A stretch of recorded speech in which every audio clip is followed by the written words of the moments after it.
Sports. That it is. Brought to you by our friends at Play Sugar House Online Sportsbook. I'm going to try to do it in my Bobby Valentine impression. Okay. Coming up on Saturday down at Bobby V's in Stanford, we're having a little basketball get-together. 50% profit boost when you make a play on any college basketball live from Bobby V's Stanford. Plus, we'll have a bunch of prizes to give away because we'll be celebrating the men's semifinals. I'm going to teach everybody how to make a classic Turkey Club wrap, and we're going to have a lot of fun together down at my place, Bobby V's in Stanford, on April 1st. How old is Bobby V's? Like the Seems restaurant? like it's 40 years old. Been around forever. You guys know better than me. The Stanford one was first. I didn't even know it had anything to do with Bobby Valentine until you guys told me. No, I think I always said did. like years ago, I used to go down there all the time with my friends. I think I told you on the air, man, Bobby Valentine needs to know about this place. They're ripping him off.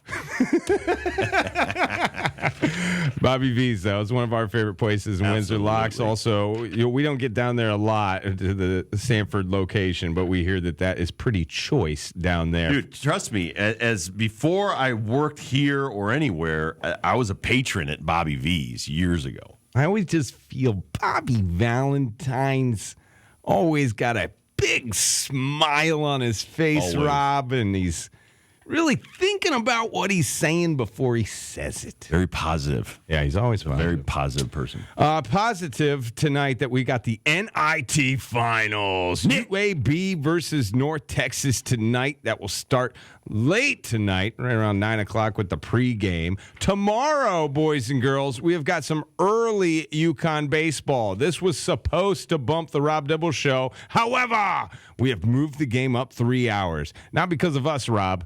Should be because of us, but it's because of weather. Join Bob Joyce. He's going to be out there at Elliott Ballpark.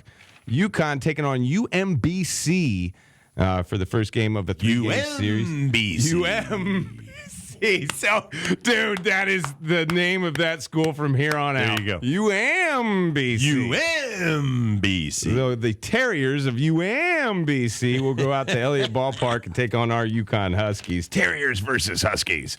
Bob Joyce will start the call at 11:45 with the pregame. Does anybody have the lowdown? My wife was telling me, Jonathan, the real Jonathan. The spleen? Dog, the spleen dog. I don't know. Cannot get to the finals. No! He couldn't get a flight. His handlers and he could not get on a flight. Last time I checked, they were looking for a private donor to fly them down on their own He's jet. our good luck charm. I know. We've got to make that happen, people. I know. If you've got a private jet, we'd love you to donate We to a gotta dog. have some people that are donors or boosters that have enough money to fly down there. How? Ride on a plane with Jonathan? I mean, It's a no-brainer. Right. You get to sit there and pet the dog the whole time. it tells itself. I wanted to talk to you about yesterday's game. I was out there calling the UHart versus UConn baseball game. 17-1 final that got called bottom of the seventh. They had a You thought it had the feeling of Apollo Creed versus Drago. I thought- And you wanted to throw in the damn toe. Yeah, I thought we were going to have to add a digit to the scoreboard after the first inning went 10-0. I thought it was more like Bambi versus Godzilla. And I feel for my UHart friends, man. Like We love you. We love them, and they've got a win on the year. They're trying to scratch out some more. It's an opportunity. It's a showcase for these kids. If they want to stay on UHart, God bless them. I totally respect that. But also, if they show some talent out there, they might be able to move on to a different university after this season. However, there was a couple of guys, Dibs, throwing under 60. That's difficult. Like I was telling Kurt and Henry, I feel like Well, it's difficult to command. I think it's even more like a knuckleballer. It's harder to hit. these were not knuckleballs. I know. These were fastballs. But again, I was thinking too, for tomorrow's game, that's got to be tough on Coach Penders to go from, the team, to go from seeing 50 to topping out. I think I saw an 83, maybe an 85 on the board. But for the most part, they were averaging right around 70 to 80 mile an hour. And UConn did struggle with it a little bit at first. They made some adjustments. But then going tomorrow, if UMBC has got a guy that's throwing at least 88, That's going to be difficult to make that kind of adjustment on those speeds when you were seeing 55 all day yesterday. Absolutely, and listen, there's a reason for that. Obviously, not as many scholarships, and it's probably one of those games where they knew, okay, we can't throw our best guy because we Correct. want to throw our best guy. They were working a lot of on a people game that we want to win, so they were probably throwing some guys out there. But I think Coach knew that too, Coach Penders, and so these guys could go right after that game, go right into the cages. They have the best facilities, and you can jack the machine up to 90 plus, and get your timing back. Couple of guys that we know of from last year's team that had pretty good days yesterday. I was thinking of you again. Garrett Coe, the guy who I think is your illegitimate child. He got the start yesterday. 2 clean innings for him. He looked nice. Justin Willis finished the game, closer from last year. He looked nice, fitting in. Huber, the big albino rhino, big first baseman that everybody notices when he gets in the batter's box. With 3 ribbies. Dude, this home run that he hit into beyond the bullpen, it felt like. Yeah. Crushed. They're down TC Simmons, speedster in the outfield. Hopefully they'll get him back in a month, maybe a little bit more than that. They got a lot of transfers, a lot of speed.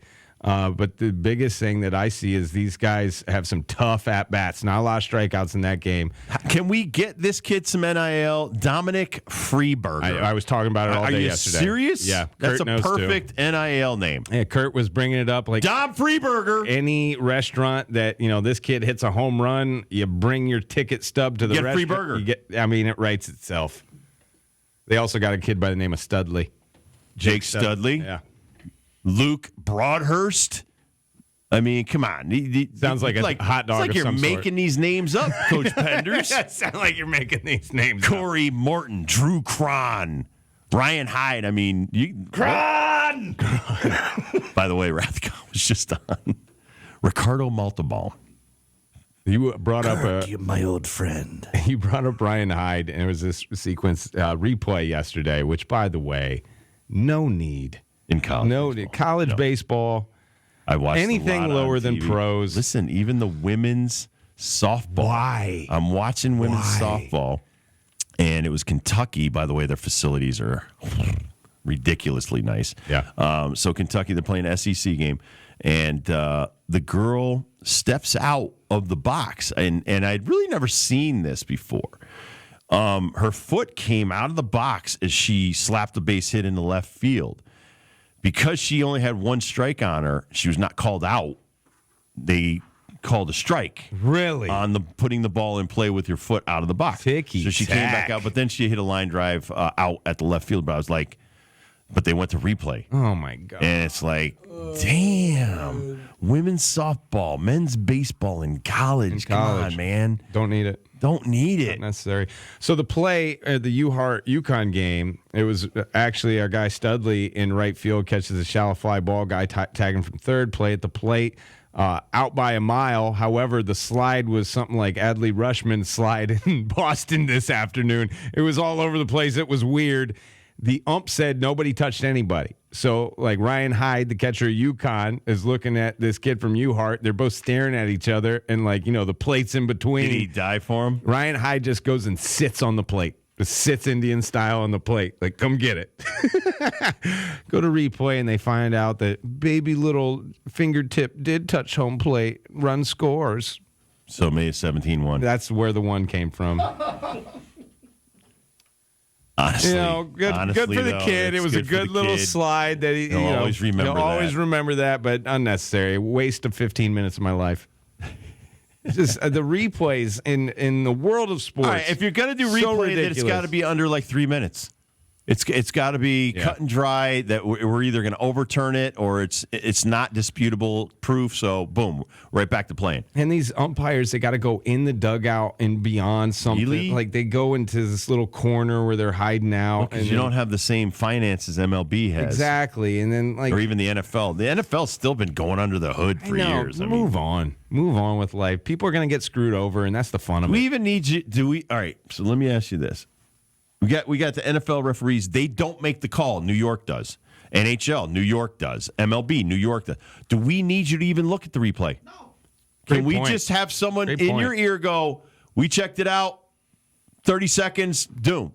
overturn the call. Right. Go back and like, play. if we're going, I agree. And I think maybe Do I this need is, two Jabroni? And here's the thing that used to happen, because when I was still calling games 10 years ago, two umpires would leave the field, go wherever the hell they would go, Exactly. and go watch it, and then come back after New York already said whatever they were going to. Why do you need two guys? I think I don't believe what that guy said. Again, we're getting to a world trust where the factor for me, umpires don't want to be shown up, and it's like, stop okay, with you're the going to egos. challenge my call. Right. You got to let them go find out their own We mistakes. already know you don't uphold the rules enough. We had to make a clock. Correct. Okay. I know. So now you're not going to be lazy. You're going to watch these guys all the time. Rafael Devers was called out during that Red Sox game. Okay.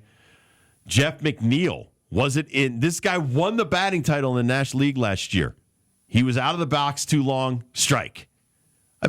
Are you serious? That's what we're going to do to these major leaguers. We're going to treat them like they're 5 years old. If you give these fun police any more rules to enforce, I mean, they're going to enforce them. That's the one thing that they love is I have the control. I'm the umpire, not you. I think the player should get some kind of, okay, you could kick me in the groin and I get that playback.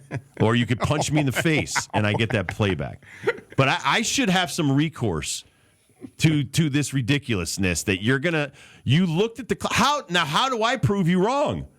Yeah. How do I say, no, I was ready to hit with 8 seconds, ump. Gosh. And now we're going to have an argument on something that is not baseball. Not baseball related. Not baseball. That's what I'm talking about. This is like time enforcement. It's subjective. It's subjective to my eyesight. Now, I'm supposed to be watching what's going on in the field, but now I'm watching the clock too. So I couldn't handle it before, so now you gave me another thing to do. You know what I'm saying? We're going to have to put. Kurt knows what I'm We're saying. going to have to put a red light on each batter's box, and as soon as Kinda it like hits the shot zero, clock. right? As soon as it hits zero, the batter's box will turn red. Here's my thing: green, yellow, red. Yeah. Amber, whatever. When it gets to 8 seconds, yellow light should go off. Oh, like a drag race. Yeah, like a drag race. Christmas tree of NHRA. Love it. There you go. Got a whole new fan base coming to the just ballpark. helped Rob Manfred get some fans. We just need more lights, buzzers, and whistles. I mean, We need bells and whistles. We got to. These people are too stupid to go to baseball games. We have to Exactly. make sure we have bells and whistles for you. Put a slide in the outfield. And a Let's clown. put clowns all over the place. Well, we could bring in the rodeo clowns I did to save you from the bull. I just saw Northeastern's field. They have the field turf. Did you see that game? They Yeah, I was just on played the other Rhode TV Island yesterday, yeah. Clown field, man. Clown field, bro. Bryce Harper would call that a clown field, bro. You got red as all the dirt, like bright red. It really looks like Bozo the Clown designed your baseball field. I'd hate to play there. The team I helped coach for a couple of years, Oaks Christian, we had red turf. Yeah, that's Red turf because Clown field, bro. Well, our colors were like the crimson, so that was the color of the turf. And actually, around the bases was a green turf. I hated the turf instead of dirt. Yeah. but it was cost effective, and the kids they didn't mind after a while. But it also was the soccer field. That's so Northeastern's doubles up as well. Yeah. So UConn's all turf. Got to see some. Even the mound. I mean, Even the mound. I think that's wild. I just think that there's, and I've been watching it now for about 15 years. The ball, I know it has a truer bounce where you're not going to get like a rock that makes a bad hop. Right. But the skip is so different. Like it skids. Especially when there's low water. Oh, it totally changes. A ground ball up the middle that gets past the pitcher can go all the way to the wall as well. But, everybody's dealing with the same field. You got to deal with it. I remember, I'll tell this story quick. Boardwalk in baseball was down in Orlando where the Kansas City Royals had spring training. And the Florida State League, they had an A-ball team that you could play. The underneath the turf in the infield was wood. Balls would not bounce. It would hit and stay down. Awesome. So our guys quickly learned, hey, I got to get my glove down and I got to get underneath the ball because it's not coming back up. And then the outfield was real grass. So how about this? The infield had that awful turf with wood under it, and then the outside grass was real. I'd be bunting all day. That was a crazy field. So anyway, We'll take a quick break. We'll come back. One more thing on this wonderful opening day. We got a lot of NHL, a lot of NBA. I was watching that Bucks game last night, and Bucks Celtics coming absolutely crazy. Bucks and then I was watching the 76ers in Dallas, and the Stars came out and played. Wow. It was incredible. I picked the right day. Must be crunch time. Picked the right day to watch a game. All right, we'll take a quick break. We'll be right back on the Rob Dibble Show with Ben Darnell after this.